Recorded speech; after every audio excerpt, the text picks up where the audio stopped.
Një foshnjë e vogël zhduket mes dallgëve të lumit dhe askush nuk e di si përfundoi atje. A ishte një aksident, apo dikush e shtyu drejt rrymës? Kur të gjithë ngrihen nga frika, një qen hidhet pa hezitim për ta shpëtuar. Pse pikërisht ai? Çfarë dinte? Ndërsa uji merr frymë, sekretet të vjetra ngrihen nga fundi. Asgjë nuk është thjesht rastësi. Ndiqni me kujdes, sepse e vërteta që do të dalë në dritë do t'ju trondis. Pas asaj dite, fshati nuk ishte më i njëjtë. Frika u kthye në shqetësim të heshtur. Askush nuk fliste hapur për Arushën, por çdo njeri e dinte se ajo ende ishte aty, në pyll, mes dëborës, duke ruajtur diçka që se kuptonte askush. Një natë, Erisma thiri disa nga burrat më të vjetër. Ata u ulën rreth zjarrit, ndërsa plaka tregoi një histori të vjetër. Kjo nuk është hera e parë që një kafshë ruan një fëmijë, tha ajo. Në kohët e lashta, kur njerëzit ishin më të egër, pylli merrte fëmijët që bota i refuzonte dhe i rrite vetë. Të tjerët e dëgjonin në heshtje. Ajo vazhdoi, ka një legjend për një arush me shenjë në shpinë, që shpëtoi një vajzë dhe e mbajti pranë derisa ajo u bë nën. Që nga ajo kohë, thuhet se çdo brez ka një fëmijë që pylli e zgjedh. Drenor e dëgjoi i heshtur. Ai e dinte se nuk ishte më rastësi. Batania, foshnja, kujtimi i Lunaras, të gjitha ishin pjesë të së njëjtës histori që po përsëritej. Në ditët që pasuan, u përhap një tjetër zë, dikush kishte parë një grua dhe një kafshë duke ecur bashkë në muzg, drejt maleve. Askush nuk pati guxim ta ndiqte. Fshatarët kërkuan që Drenor ta vriste Arushën, por ai refuzoi. Nuk do të qelloj një kujtim, tha. Sepse ndoshta ajo ruan diçka që unë nuk mund ta dodh. Pylli heshti sërish. Dhe fshati kuptoi se ndoshta përbindëshi nuk ishte kafsha që ecte mes dëborës, por njeriu që s'kishte guxim të përballej me të vërtetën e vet, ai nuk dinte më kush ishte përbindëshi. Në mes të një nate të acartë, Drenor dëgjoi britma që vinin nga pylli. Ishin britma të njohura, as njerëzore, as shtazore. Ai mori pushkën dhe doli, duke ndjekur dritën e hënës mbi dëbor. Çdo hap e çonte më thellë, derisa pa diçka që e ngriti gjakun në vena. Në mes të bardhësisë, Arusha ishte e plagosur, e shtrirë pranë një shporte. Në krah të saj, një vajzë e vogël qante e trembur. Ajo mbante të njëjtën batanie që dikur kishte thurur Lunara. Drenor e la pushkën dhe u afrua me duar që i dridheshin. Në tokë, një medalion i vjetër shkëlqeu në dritën e hënës. Ai e njohu menjëherë, ishte i Lunaras, brenda kishte një fotografi të vogël, ajo dhe ai, të rinj, të qeshur. Në atë çast, gjithçka u lidh. Vajza foshnja që ishte zhdukur nuk ishte tjetër veç Adea, vajza e tyre. Ajo ishte lindur natën kur Lunara ishte arratisur nga shtëpia, e plagosur, dhe kishte gjetur strehtë të Arusha. Erisma u shfaq prapa tij, duke ecur ngadalë në borë. Adea është gjaku yt, tha ajo. Dhe Arusha e ka rritur që nga ajo natë. Ka ruajtur jetën që ti le pas. Drenor ra në gjunjë, i thyer. Ajo më falë më shumë se unë e meritova, pëshpëriti. Por zhurma e fshatarëve që po afroheshin prishi heshtjen. Një shigjet u lëshua nga prapa. Arusha lëvizi, përpiu frymën e fundit dhe ra. Drenor klithi emrin e Lunaras, ndërsa Bora përthithi gjakun. Përbindëshi vdiq, por mori me vete gënjeshtrën e fundit. Agimi u ngriti heshtur mbi pyllin e bardhë. Drita e parë e diellit rrëshiti mbi trupin e madh të Arushës, tani të qetë, të mbuluar nga Bora. Afër saj, Adea qëndronte ulur, me sytë e mbushur me lot dhe me medalionin e nënës në dorë. Era luante flokët e saj të vegjël, ndërsa Drenor qëndronte pak më tutje, i gjunjëzuar, pa zë. Fshatarët mbërritën një nga një. Askush nuk foli. Pamja i detyroi të heshtnin, kafsha që kishin dashur ta vrisnin kishte vdekur për të mbrojtur një fëmijë. Në sytë e tyre, frika u shndërrua në turp. Erisma qëndronte mënjan, me shkopin në dorë. Mos e prekni, tha qetë. Ajo s'është përbindësh. Ajo është kujtesa e pyllit, e dashurisë që ju se kuptuat. Pastaj ju afrua Drenorit dhe i vuri dorën mbi shpatull. Tani e di pse Lunara iku. Jo për të braktisur, por për të shpëtuar atë që ti se mundje do. Drenor s'mund të fliste. Ai zgjati dorën dhe preku leshin e ftohtë të Arushës. Në atë preke, ndjeu një falje që s'u tha me fjalë. Pastaj filloi të gërmonte me duar, duke hapur një varr të vogël në dëbor. Nuk la askëm ta ndihmonte. Çdo grusht dhe u ishte si rrëfim, si pendes. Kur gjithçka mbaroi, ai uli kokën pranë varrit dhe pëshpëriti, tani pushon ajo që më ruajti nga vetja. Adea u afrua, e vogël e qetë. Shikimi i saj ishte si i nënës. Ajo e preku dorën e tij dhe të dy qëndruan ashtu, ndërsa dielli ngjitej mbi pemët e ngrira. Në dëbor, gjurmët e Arushës dhe të vajzës qëndruan paralel, derisa u humbën në mjegull. Disa uri nuk të vrasin, të mësojnë të duash. Uji u qetësua ngadalë, sikur vetë lumi të kishte marrë frym thellë pas asaj çfarë ndodhi. Thor kishte kapur foshnjën nga batania dhe po e tërhiqte drejt bregut, duke luftuar ende me rrymën, por tashmë më i sigurt. Në momentin që putrat e tij prekën tokën, Livia u hodh përpara, e raskapitur nga paniku dhe mori foshnjën në duar. Trupi i saj i shtrëngoi fort krahët e vegjël të fëmijës, sikur të donte ta ngjite në kraharor për të mos e lëshuar kurrë më. Foshnja nxori një britëm të dobët, por të mjaftueshme për t'i treguar të gjithëve se ende ishte gjallë. Mateut ju liruan gjunjët dhe ra ulur në tokën e lagur. Frymëmarrja i vinte e shpejt, sikur sapo kishte vrapuar një betejë me vdekjen. Eduardi nuk lëvizi nga vendi ku ndaloi, me sytë ngulur te foshnja dhe Thor, i cili po tunte trupin për të hequr ujin e tepërt. Për disa sekonda, askush nuk foli. Vetëm gulqimet e frikës dhe zhurma e lumit në distancë mbushën hapësirën. Ndërsa gjithçka duhej të shpërthente në falënderime dhe lot gëzimi, ndodhi e kundërta. Sikur një perde e rënd heshtjeje të kishte zbritur mbi ta. Mateu ngriti sytë drejt batanies së kuqe. Uji pikonte nga fijet e saj të trasha, duke krijuar njolla të vogla gjaku të zbehur mbi balë. Ajo ngjyrë, ajo pamje, ajo jehon e së shkuarës. Zemra e tij nisi sërish të rrite fort, por tashmë jo nga frika për foshnjën, por nga diçka tjetër, diçka që ai përpiqej të mos e mendonte. Jam mirë, përshpëriti Livia me zë të ngjirur, duke kontrolluar foshnjën. Mateu nuk u përgjigj. Vështrimi i tij mbeti i ngjitur te batania, sikur secila pikë uji që binte prej saj rrëfente një histori të harruar.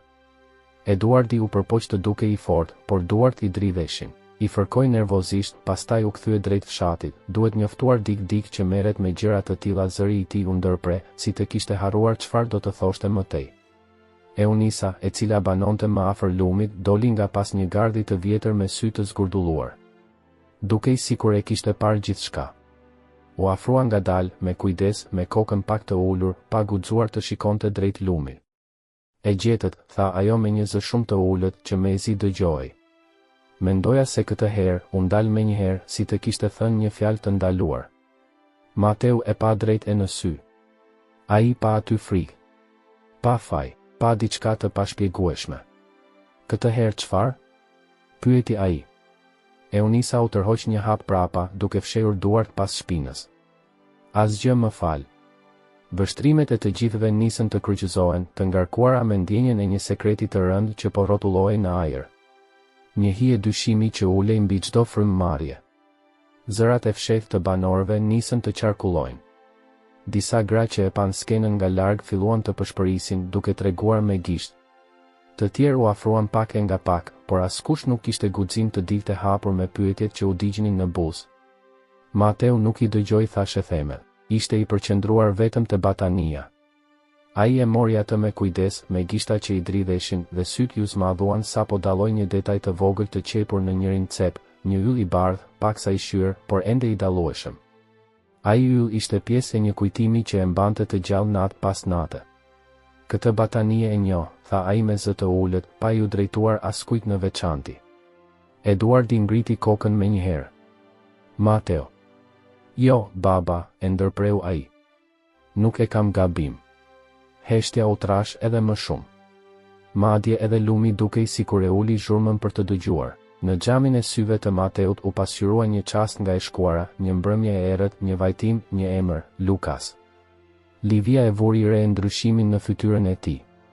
Çfarë ke? Pyeti ajo me kujdes. Mateu gëlltiti me vështirësi. Nuk kishte fjalë të mjaftueshme për ta shpjeguar. Jo tani. Ai ngriti syt dhe pas se disa nga banorët që po mblidheshin e njihnin batanien gjithashtu. Syt e tyre e mbushën ajrin me më shumë mister, tmerr dhe heshtje. Në atë çast, Mateu e kuptoi se dikush atje e dinte të vërtetën e fillimit. Mateu mbante fort batanien e kuqe në duar, sikur ajo të ishte çelësi i frymës së tij. Uji që pikonte prej saj krijonte brazda të errëta mbi balë, duke vizatuar forma të çuditshme, të ngjashme me gishtat e një fëmije që kërkon ndihmë. Ai e shikoi me vëmendje që aq vija të thurur, derisa kujtesa filloi të zgjidhte fijet e së shkuarës, një nga një. Kjo batanie nuk ishte një objekt i zakonshëm. Ajo ishte bërë posaçërisht për Lukasin, vëllain e tij të vogël. Atë natë të trishtuar, kur qetësia e shtëpisë u shndërrua në ankth, Lukasi kishte qenë i mbështjell me të. Mateut ju shfaq para syve kujtimi i nënës së tyre, duke qarë pranë dritares atë mëngjes ku nuk gjetën më asnjë shenjë të foshnjës.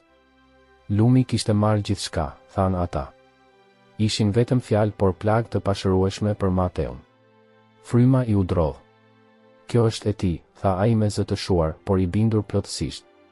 Livia i vuri një dorë në shpatull. I kujt, pyeti ajo. E Lukasit vëllait tim, u përgjigj Mateu me zë që mezi i mbante lotët brenda. Eduardi e ktheu kokën shpejt, sikur ky emër t'i kishte goditur si rrufe. Ai u përpoq të dukonte i fortë, por fytyra i u mbush me njolla të zbehta, duke i friksuar nga ajo që po dilte në drig. Mateo, ndal këtu. Nuk është koha, tha ai me një zë të prerë. Po është koha, ia ktheu djali duke e parë drejt në sy. Çfarë po ndodh? Pse kjo batanie është këtu, në një foshnjë tjetër? Përpara se Eduardi të arrinte t'i përgjigjej, nga turma u dëgjua një zë jashpër dhe i lodhur njëkohësisht. Ishte zoti Alvaro, një burr që kishte kaluar gjithë jetën pranë lumit. E njëjta gjë njësoj si dikur, tha ai duke tundur kokën me trishtim. Çfarë flet? Pyeti dikush nga prapa. Alvaro hodhi syt drejt lumit, sikur t'i fliste një personi të gjallë. Para shumë vitesh, një foshnjë tjetër u zhduk po këtu. U tha se lumi e mori. Po ashtu, edhe para atij rasti. Foshnja të tjera. Gjithmonë lumi. Gjithmonë batanie të kuqe. A nuk sapo e keni parë? Heshtja u trash si mjegulla. Disa banorë shtrënguan gojen me duar, të tjerë kafshuan buzën, sikur të donin të ndrydhinin çdo ulërim që u lëngonte në fyt. Livia u shtang e tmerruar. Foshnja që mbante në krah u drodh pak, sikur edhe ajo ndjente shqetësimin e të rriturve. Mateu e shikoi nga afër batanien. Ylli i bardhë i qepur në cep nuk ishte rastësi. Ishte shenjë identifikimi, ide e nënës së tij që të mos e humbnin foshnjën në errësirë ironia më e tmerrshme e jetës së tyre. Eduardi e zgjati dorën drejt batanies, sikur të donte ta zhdukte nga duart e Mateut. Ma jep, tha ai me zë që nuk pranonte kundërshtim. Mateu e tërhoqi batanien me ngull. Pse? Që të fshesh përsëri të vërtetën? Shpërtheu ai. Sytë e Eduardit u errësuan. E mbuloi fytyrën me dorë për disa çaste. Dukej se po luftonte me një sekret që e rëndonte prej kohësh. Por ende nuk fliste. Mjaft, Mateo, tha ai ashpër. Ka shumë njerëz. Jo këtu. Jo tani. Pikërisht tani, tha Mateo. Zëri i tij nuk ishte më një djali të friksuar. Kishte një forcë të re brenda tij, si të kishte marrë hua guximin e thorit që sapo sfidoi vdekjen. Eunisa ngriti kokën me kujdes. Kjo batanie është e njohur për shumë njerëz këtu, tha ajo. Ka pasur histori të tjera. Do të ishte më mirë të mos zihet në gojë Mateu e ndërpreu, sa foshnja janë zhdukur? Kush e ka thënë se gjithçka ishte faji lumit? Askush nuk e guxoi përgjigjen. Vetëm thashe themet e vjetra nisën të gumëzhinin përsëri në ajër. Zoti Alvaro u afrua dhe i vuri dorën në supe. E kaluara nuk rri e heshtur për gjithmonë, tha ai. Një ditë del nga uji për të kërkuar drejtësi. Mateu e ndjeu frymën t'i ndalej për një çast. Përballë tij nuk kishte më vetëm një foshnjë të shpëtuar, kishte një mister të gjallë, një rrot tragjedie që nuk kishte ndaluar me humbjen e Lukasit. Ai ngriti syt drejt lumit, i cili tani rrinte i qetë, sikur të mos kishte bërë kur dëm. E kuptoi se kjo nuk ishte rastësi. E kaluara kishte dalë nga uji dhe kërkonte drejtësi. Ajri mbi lumin e drenait dukej më i rëndë se kurrë. Mateu e mbante ende batanien e kuqe në duar dhe ndiej sikur po mbante vetë historinë që të gjithë kishin frikë ta përmendnin. Rruga që të çonte drejt shtëpisë së Eunis ishte e shkurtër, por sot dukej e pafundme. Eduardi dhe Livia po e ndiqnin me hapa të ngadalshëm, të lodhur jo nga rruga, por nga e vërteta që po u afrohej me forcë. Pasi arritën te shtëpia e qetë, me mure gëlqere dhe dritare të vogla, Eunisa i ftoi të hynin. Qeni Thor qëndroi në prag, si roje e heshtur. Brenda, një erë e rënd e bimëve të thata dhe lagështis e mbushte dhomën. Nëna e Mateut dikur vinte shpesh te Eunisa për të kërkuar këshilla, sepse ajo njihej si gruaja që e ndjente lumin. Askush nuk fliste hapur për këtë, por të gjithë e dinin. Eunisa ul ngadalë dhe vështroi Mateun me sy që mbartnin një lodhje të vjetër. Kjo histori ka vite që kërkon të tregoj veten, tha ajo. Mateu shtrëngoi batanien mbi preher. Më trego gjithçka që di. Eunisa mori frym thellë, sikur të donte të zhdukte vitet e frikës që e kishin heshtur. Lumit ton nuk i pëlqen padrejtësia, nisi ajo me një ton të ngadalshëm. Çdo herë që dikush gënjen, ai e merr vesh. Çdo herë që dikush i bën keq një fëmije, ai kërkon ta kthejë të vërtetën. Eduardi u drodh. Sytë e tij u ngulën në tokë. Vite më parë, kur Lukasi u zhduk, vazhdoi ajo, nuk ishte lumi që e mori. Kështu na u tha, por unë nuk e besova kur. Mateu e ndjeu zemrën t'i rrite në vesh. Kush gënjeu? Kush e fsheu të vërtetën? Pyeti ai me zë të prerë. Eduardi, u përgjigj ajo pa asnjë hezitim, duke e parë drejtë në fytyrë. Dhoma u mbush me heshtje therse. Mateu u kthye drejt babait të tij, i tronditur. Baba Eduardi lëvizi më në fund. U ngrit në këmbë, duke tundur kokën nervozisht. Nuk është ashtu si po del tani, tha ai duke ngritur zërin. Eunisa nuk e uli shikimin. Ishte natë. Ujëra të trazuara. Britma. Dhe ti u ktheve vetëm, tha ajo. Eduardi u afrua drejt saj me hapa të vështirë. Kam bërë gjithçka për ta shpëtuar djalin tim. Askush nuk e kuptoi atë natë. Atëherë pse u zhduk batania? Shpërtheu Mateu. Pse askush nuk kërkoi më gjatë? Pse nuk pati më hetime? Eduardi e mbylli gojën. Frymëmarrja i u përshpejtua. Sepse dikush tjetër ishte aty, tha ai në fund duke belbëzuar. Sytë e të gjithëve u kthyen drejt tij. Kush? Tha Mateu me një ton që nuk pranonte gënjeshtër. Eduardi uli kokën. Nuk e pash qartë. Vetëm dëgjova hapa. Dhe pash dik të largohej mes shkureve duke mbajtur diçka në duar. Përsëri heshtje. Pse nuk e the këtë kurrë? Zëri i Mateut u thye. Më kërcënuan, tha Eduardi me një të dridhur në zë. Më thanë se nëse flisja lumi nuk do të ishte i vetmi që do të merrte jetë. Mateu nuk e dinte si të reagonte. Zemra i përplasej për brinjë, e trupi i ngrinte. Livia mbante foshnjën afër gjoksit duke e ledhatuar kokën me frikë të pastër. Pra kjo foshnjë nuk u rrëshit vetë në ujë, pyeti ajo me kujdes duke i ngulur sytë Eunis. Eunisa u ngrit në këmbë dhe ju afrua dritares nga ku shihej lumi i heshtur. Fëmijët nuk bien vetë. As Lukasi nuk ra. As kjo foshnjë. Dikush i hedh. Dikush që jeton këtu mes nesh. Mateu ndjeu fytin t'i ngushtohej. Ai e kuptoi qartë. Faji nuk i përkiste lumin. Nuk kishte qenë asnjëherë lumi. Dikush me duar njerëzore po sillte tragjedi mbi të pafajshmin. Për vite të tëra. Pa u ndëshkuar. Pa u zbuluar. Dera e vjetër e shtëpisë lëshoi një gërvim të frikshme, sikur vetë muret po dridheshin nga e vërteta që dolën në dridh. Nëse Eunisa kishte të drejtë, foshnja nuk kishte rënë vetë në ujë. Lumi qëndronte i heshtur, por fshati jo më. Fjalët nisën të qarkullojnë si era që çan dritaret natën. Çdo banor që kishte humbur një fëmijë dikur, ngrihej nga heshtja. Kishte më shumë histori, shumë më tepër se sa Mateu kishte mundur të imagjinonte. Njerëz që dikur kishin heshtur nga frika, tani ndanin detaje që përputheshin në mënyrë të tmerrshme, gjithmonë pranë lumit, gjithmonë në kushte të mjegullta, gjithmonë foshnja të vogla, të pambrojtura. Dhe gjithmonë një batanie e kuqe. Në qendër të thashethemeve dhe dyshimeve, një emër filloi të përsëritej në zëra të ulët, sikur njerëzit të kishin frikë ta shqiptonin lart, Eduardi. Nuk ishte akuza e drejt për drejt që i goditi Mateut, por vetë fakti se askush nuk e habiste. Kishin vite që disa e shikonin me dyshim. Ai ishte gjithmonë aty kur ndodhte diçka. I pari që vinte. I pari që propozonte versionin e lumit që merri jetë. I pari që kërkonte fundin e kërkimeve.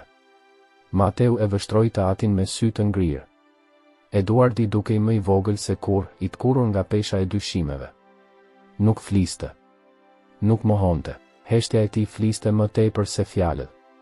Në atë çast, Giulia, një grua që kishte humbur foshnjën e saj disa vite më parë, u afrua me një dosje të vjetër në dorë. Duart I dridheshin ndërsa e hapte. Ka diçka që duhet ta shihni, tha ajo. Brenda kishte foto të vjetra dhe dëshmi të harruara. Të gjitha rastet kishin një lidhje të përbashkët, njëri ishte parë gjithmonë pranë zonës së zhdukjes. Eduardi. Eunisa shtrëngoi buzët, e pamundur ta fshite më fajin e heshtjes së saj shumë vjeçare. Mateu u ngrit me një vendosmëri të re. Trupi I tij nuk dridhej më nga frika, por nga një zemërim I ftohtë. Kjo nuk do të ndodhë më, tha ai me një zë të prerë. Hapi tjetër mund të shkatëronte jetë ose t'i shpëtonte ato përfundimisht. Foshnja qëndronte në prerin e Livias, tashmë e mbështjell fort me batanien e kuqe që po bëhej prova më e rëndësishme e historisë. Mateu e vështroi me vëmendje dhe dalloi diçka të futur në qepjen e brendshme të saj. Një copë plastike e fortë preku gishtat e tij. Ai e nxori me kujdes, një byzylyk identifikimi si ato të spitaleve për të sapo lindurit. Në të shkruaj qartë një emër, një datë lindjeje, dhe një spital I afërt që kishte qenë I famshëm për lindjet e foshnjave të padëshiruara. Ajri u mbush me habi kolektive, pastaj me shok të pastër. Foshnja është e rrëmbyer, përshpëriti Giulia e tmerruar, duke e mbuluar gojen me duar. Në atë çast, Eduardi lëshoi një britm që nuk dukej njerëzore. Ai u hodh drejt Mateut për t'ia marrë byzylykun, por Alvaro dhe dy burra të tjerë e kapën fort dhe e shtyn pas. Eduardi shkuli flokët me duar dhe filloi të ulërinte. Ju nuk kuptoni asgjë. Nuk e dini çfarë po bëni. Mateu ju afrua ngadalë, I mbështetur në zemërimin dhe ndeshmërinë e së vërtetës që më në fund kishte dalë në sipërfaqe. Eduardi po dridhej sikur të ishte I ftohur për vdekje. Kush t'i dha këto foshnja? Kush të detyroi? Pyeti Mateu, zëri I tij I fortë. Eduardi heshti për një çast, pastaj buzët I u ngritën në një shprehje që nuk ishte as pendes as pajtim. Ka edhe gjëra që ju nuk I dini, gjëra shumë më të errëta, tha ai, duke e ulur tonin në një zë të ngjirur. Turma u trem nga mënyra si ai fliste. Sikur nuk ishte vetëm. Sikur në hije kishte diçka tjetër. Diçka që kontrollonte. Kjo nuk mbaron këtu, murmuriti ai. Në atë çast, komuniteti u thye emocionalisht. Lidhjet u çan, besimi u shemb, dhe të vërtetat filluan të shpërthenin si një rufe që godet gjithçka pa dallim. Eduardi kishte ende diçka edhe më të errët për të thënë. Në mëngjesin e ditës tjetër, lumi dukej I ndryshëm. Valët nuk përplaseshin më me zemërim. Uji rrifte I qetë, sikur ishte lodhur nga të gjitha sekretet që kishte mbajtur për vite me radhë. Mateu qëndroi në breg, me foshnjën përqafuar fort në krah. Nuk e kthente kokën pas. Ishte gati të largohej nga vendi ku kishte humbur një vëlla dhe ku gjeti një të vërtet të frikshme. Mbrapa tij, Eduardi rrinte I ulur, I palvishëm, me duar të lidhura dhe fytyrë të rënuar. Ai nuk luftonte më. Nuk justifikohej më. Heshtja e tij tani ishte pranim I plotë. Çdo njeri në fshat e kishte parë. Çdo mask ishte grisur. Afër rendit policor që po merrej me të, qëndronte një figurë tjetër, një hetues me sy të mbretë dhe një qetësi kërcënuese. Ai vëzhgonte gjithçka pa folur, sikur po lexonte gjurmët që ende nuk ishin zbuluar. Livia dhe Giulia qanin, por në lotët e tyre kishte një lloj çlirimi. Nuk ishte fundi lumtur, por ishte fundi së pavërtetës. Batania e kuqe qëndronte mbi një gur të madh, e shtrirë në diell për t'u tharë. Nuk kishte më sekrete të fshehura brenda saj. Tani ishte thjesht një dëshmi e heshtur e tragjedive dhe e shpëtimit. Mateu hodhi syt drejt lumit për herë të fundit. Ai pas e uji po pasqyronte dritën e mëngjesit në një shkëlqim të pastër, sikur po la çdo plagë. Ai e mori dorën e foshnjës, të ngrohtë dhe të pastër, dhe e shtrëngoi me vendosmëri. Këtu mbaron, tha ai, duke I folur më tepër vetes se sa kujt tjetër. Por, teksa u kthye për t'u larguar, një rrymë e lehtë krijoi një val të beftë dhe një gurgullim të çuditshme nën ujë. Mateu u ndal për një çast. Lumi ktheu të vërtetën, por ende fsheh sekrete që ndoshta nuk do të zbulohen kurrë.